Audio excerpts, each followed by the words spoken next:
En el ejercicio 2 nos dan una función f de x definida a trozos. Bueno, en este caso no está definida a trozos como tal, sino que nos dan la expresión de una función cuando el seno de x es distinto de 0 y un valor concreto para la función únicamente cuando el seno de x se haga 0, ¿vale? Tenemos que probar que f, perdón, es continua cuando x es exactamente 0, ¿vale? En este caso, en x igual 0 estaríamos en este caso, por tanto, f de 0 es 0. Y cuando nos acercamos al 0 por ambos lados, tendremos esta expresión de la función, ¿vale? Entonces, en este caso, repito, f va a ser continua en x igual a 0 si el límite cuando x tiende a 0 de f de x coincide con la imagen de la función en el 0. En el caso en el que sí que estuviera definida a trozos de verdad, tendríamos que calcular los límites laterales, porque seguramente la función estaría definida de distinta manera a ambos lados del 0. En este caso, como la función es la misma a ambos lados del 0, únicamente tenemos que comprobar que el límite cuando x tiende a 0 es igual a la imagen de f en 0. Vamos a ver cómo podemos hacer este límite, porque nos damos cuenta de que la función tiene en el numerador una integral y en el denominador un seno, ¿vale? Si lo primero que hacemos es intentar evaluar, nos damos cuenta de que cuando x tiende a 0 en el denominador, es decir, seno de 0, el denominador se nos va a 0. ¿Qué pasa en el numerador? Pues que entonces tendríamos la integral entre 0 y 0 de la función que hay adentro, me da igual, porque cualquier integral entre un punto y él mismo va a ser 0, ¿vale? Esta integral se va a 0. Recordamos que la integral es el área debajo de la curva de una función. Si me preguntan por una integral definida entre a y b, me están pidiendo cuánto vale este área. En el momento en el que la integral es entre a y a, aquí no hay área. Por tanto, esa integral es 0. Así que en este caso me queda 0 partido de 0, un límite que me ha dado 0 partido de 0. Sabemos que esto es una indeterminación y que tenemos que aplicar L'Hopital. Para aplicar L'Hopital ya sabemos que tenemos que derivar el numerador y derivar el denominador por separado. Por el teorema fundamental del cálculo yo puedo sacar la derivada de una integral, ¿vale? Ya sabemos que por el teorema fundamental del cálculo tenemos que f de x es la primitiva de esta integral de aquí, es una integral definida con límites de integración alfa de t, beta de t, ¿vale? Una función f de t.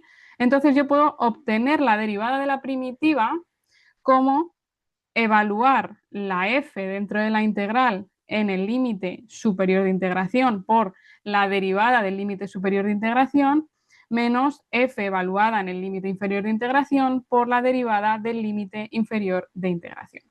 En nuestro caso, el límite inferior de integración es 0, por tanto, todo este producto se nos va a 0 porque alfa prima va a ser 0 y el límite superior de integración es x al cuadrado. Entonces, vamos a tener f e elevado a menos t cuadrado evaluado en x al cuadrado, es decir, está por aquí, e elevado a menos x al cuadrado otra vez, por la derivada del límite superior de integración, que es x al cuadrado, cuya derivada es 2x. Entonces nos queda e elevado a menos x al cuadrado por 2x. En este caso simplificamos y nos quedaría e elevado a menos x a la cuarta por 2x. Por tanto, puedo calcular su derivada y entonces ya puedo aplicar L'Hopital. La derivada del numerador sabemos que es e menos x a la cuarta por 2x y la del denominador es coseno de x, ¿vale? La derivada del seno es el coseno y ahora ya vuelvo a evaluar en el 0. En el numerador me queda e elevado a 0, que es 1, y 2 por 0, pues es 0, el numerador es 0. Y el coseno de 0 es 1, por tanto me queda 0 partido de 1, que es 0. Y que además coincide con la evaluación de la función en el 0, porque recordamos que cuando x vale 0, seno de x es 0, entonces estoy en este caso, entonces f de 0 es 0. Como el límite cuando x tiende a 0 es igual a la imagen, entonces f es continua en x igual a 0, que era lo que nos pedían demostrar. En el segundo apartado, nos piden calcular la derivada de la función en el 0. De nuevo, en este caso, Como mi función definida a trozos no se expresa distinto a ambos lados del cero, lo que tengo que utilizar es la definición de derivada, ¿vale? Si yo tuviera una función a trozos en la que a cada trozo tuviera, por los distintos lados del cero, tuviera una expresión distinta de la función, entonces tendría que ver que las derivadas laterales coinciden. Pero como no es el caso, a medida que yo me acerco al cero tengo la misma función por ambos lados, lo que tengo que utilizar es la definición de derivada, ¿vale? En este caso, la definición de derivada, ¿vale? F' en el cero es el límite cuando x tiende a cero de qué? De f de x menos f en el punto en el que estoy evaluando, es decir, f en cero, dividido entre x menos cero. Como quiero calcular el límite cuando x tiende a cero, pues lo que tengo que hacer es ir sustituyendo. F de x es la expresión de mi función, que es esa integral partido de seno de x, y en el denominador me queda x menos 0, que es x. Voy a simplificar, ¿vale? Antes de seguir, y voy a pasar esta x pues multiplicando ahí a ese denominador, y ya tengo una expresión más sencilla. Ahora sustituyo el 0, de nuevo me queda una integral entre 0 y 0, sabemos que es 0, y un producto de 0 por 0 que también es 0. Entonces tengo 0 entre 0, indeterminación, y tengo que aplicar L'Hopital de nuevo, ¿vale? Ya sabemos lo que nos da la derivada del numerador, que es la misma que nos ha salido antes, e elevado a menos x a la cuarta por 2x. Ahora lo que tengo en el denominador es un producto, por tanto tengo que hacer la derivada del producto, es decir, la derivada del primero por el segundo sin derivar, más la derivada del segundo por el primero sin derivar. Entonces os va a quedar seno de x más x coseno de x. Si evaluáis en el 0, de nuevo os va a quedar 0 partido de 0, porque este 2x se va a 0, por tanto el numerador se va a 0, y este seno de 0 es 0, y x aquí es 0, por tanto 0 más 0 es 0.